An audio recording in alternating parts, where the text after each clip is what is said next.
બે દિવસની રેલી બાદ આજે બજારમાં નફા વસૂલી નિફ્ટીમાં આવ્યો 100 પોઈન્ટનો વધારો સાથે ઘટાડો સાથે બેંક નિફ્ટીમાં પણ 0.5% દબાણ, પણ મિડ કેપ અને સ્મોલ કેપમાં ખરીદદારી યથાવત.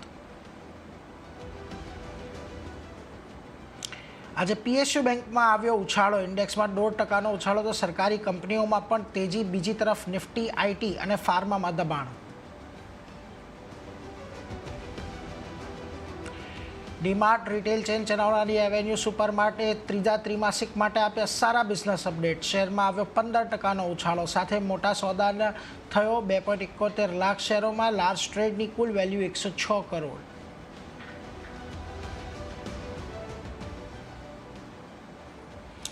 ડિસેમ્બરમાં હીરો મોટો વેચાણના આંકડા મિશ્ર. ટોટલ સેલ્સમાં 17.5%નો ઘટાડો. સમાચારની માઠી અસર શેરમાં જોવા મળી.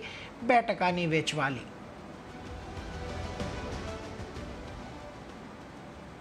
અને MOILના સારા Q3 અપડેટ્સ. પાછલા વર્ષની સામે 13% વધ્યું વેચાણ. ત્યાં જ હિન્ઝિંકના ત્રિમાસિકમાં માઇન્ડ મેટલ પ્રોડક્શન 2% ઘટ્યું.